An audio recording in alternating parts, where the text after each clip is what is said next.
Қайырлы күн, құрметті достар. Бүгін сіздерге бауыр қалай тұншығады, яғни бауырға шлак жиналғанын қалай білеміз, белгілері қандай екендігі туралы сөз қозғайтын боламын. Алдымен қазақ тілі каналыма қолдау білдіріп, тіркеліп, лайк басып, жақындарыңызбен бөлісе кетіңіз. Бауыр адам ағзасындағы ең маңызды мүше. Оның қызметін басқа ағза атқара алмайды. Егер бауырдың саулығы нашарласа, бүкіл ағзаны әлсіретеді. Алдымен тері нашарлайды, бетіңізге дақ басады, аузыңыздан жағымсыз иіс шығады. Одан қалса, бойыңызды енжарлық билейді. Есіңізде болсын, бауыр бірден ауырмайды. Алдымен шлак толады. Уақытында тазаламасаңыз, соңы түрлі дертке алып келеді. Сондықтан да айықпас дерттің алдын алу үшін бауырды шлактан тазартыңыз.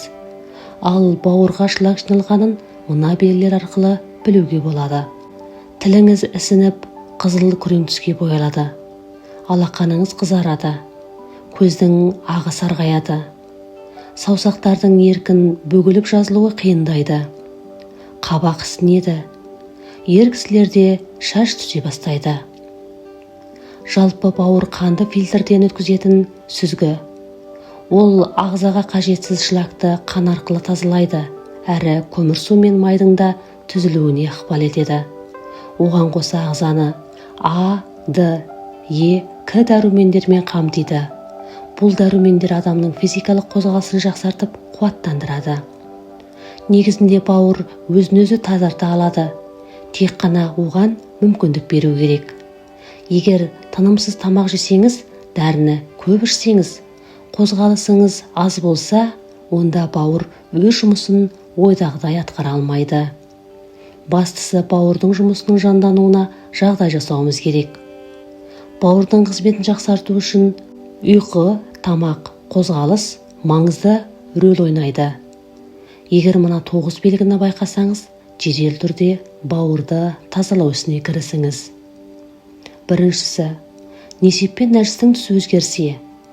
Несеп пен нәжістің түсі мен иісі өзгерсе, онда сіздің ағзаңызда қандай да бір өзгерістер болып жатқанын білдіреді. Бұл өзгеріс несеп жолдарының, асқазан мен ішектің дұрыс жұмыс істемей жатқандығын айғақтайды.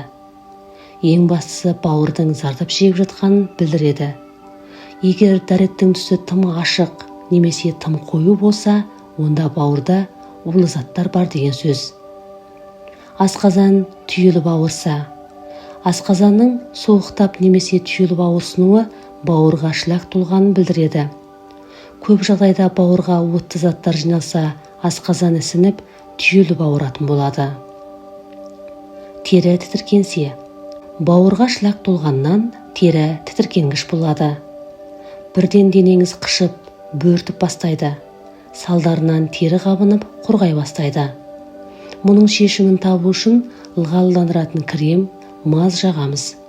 Алайда терінің сыртын уақытша әдемілегенмен, іште емдемейінше тері саулығын жақсарта алмаймыз. Қыжыл. Қыжыл асқазан мен бауырдың саулығының нашарлауынан пайда болады. Тамаққа тойып алған соң, кейбіреулерде қышқыл немесе тәтті тағам жеген кезде асқазаннан қыжылдап мазалайды. Бұл бауырға шлак жиналғандығын білдіреді. Іш өту. Іштің өтуіне бір емес, бірнеше жағдайлар себеп болады. Соның бірі шлак. Ол егер бауырға жиналса, онда ішіңізді өткізіп, несеп жолдарына кері әсерін тигізеді. Егер сіздің еш себепсіз ішіңіз өтсе, онда дереу бауырды тазалауыңызды бастаңыз. Үнемі шаршап жүрсеңіз. Бауыр шлакқа толған кезде қанды тазалау үшін әлсірейді. Ағзаны оттегімен еркін қамтамасыз ете алмайды. Салдарынан адамның ойлау қабілеті мен физикалық белсенділігі төмендейді. Одан бөлек бой күйездік басып, шаршап жүреді. Тәбет төмендейді. Адамның кейде тамаққа тәбеті болмайды. Есесіне тәттіден бас тартпайды. Ал егер сізде тамаққа да, тәттіге де, дәмді тағамдарға да тәбет жоғалса, онда оған белгілі бір себеп бар. Оның біреуі бауырға шлак жиналған болуы мүмкін. Егер бауырға шлак жиналса, онда тамақты қажет етпейді. Сұйықтықтың аздығы. Бұл көп жағдайда бүйрегі ауыратындарда кездеседі. Сұйықтықтың аздығынан өкше, аяқ көзі сынып, бүйректің сыр бергенін білдіреді. Мұндай жағдай бауырға шлак толғанында көрініс береді екен. Ағзадағы сұйықтықтың аздығын арнайы сараптама жасатып білудің керегі жоқ. Бар болғаны саусағыңызбен кез келген теріңізді бірнеше секунд басып тұрыңыз. Егер із қалса, онда ағзаның сұйық тапшылығына ұшырағандығын білдіреді. Терінің сарғаюы. Тері түсінің өзгеруі ағзадағы кері өзгерістердің әсерінен болады. Көп жағдайда бауыр ауруға шалдыққанда тері өзгеріп бастайды. Оған билирубиннің көбеюі себеп болады. Сондықтан да бауырдың саулығын жақсарту арқылы бүкіл жанымыз бен тәніміздің саулығын жақсартуға болады екен. Бауырға зиянды заттар. Физикалық қозғалыстың аздығы, алкогольді көп ішу, арықтау үшін химиялық қоспаларды ішу, майлы тағамға құмарлық. Ауырды басатын дәрілер бауырға өте зиян. Бауырға пайдалы тағамдар. Бауырдың саулығын жақсартып, оттан тазартқыңыз келсе, ең алдымен тамақтану мерзіміңізді өзгертіңіз. 2 аптаға немесе 1 аптаға арнайы ас мәзірін тамақтану уақытын белгілеңіз. Тұтынатын тағамның ішінде кәді, қызылша, асқабақ, гүлді қырыққабат, сәбіз, алмұрт, шабдалы, банан, өрік, алма, бал, жармадан дайындалған ботқа міндетті түрде болу керек. Оған қоса салмағыңызға қарай тиісті мөлшерде сұйықтық ішіңіз. Айталық, 1 келіге 30 мг сұйықтық ішу маңызды. Тағы да пайдалы ақпараттарды көргіңіз келсе, қазақ тілді каналыма тіркеліп, лайк басып, қоңыраушаны баса кетіңіз.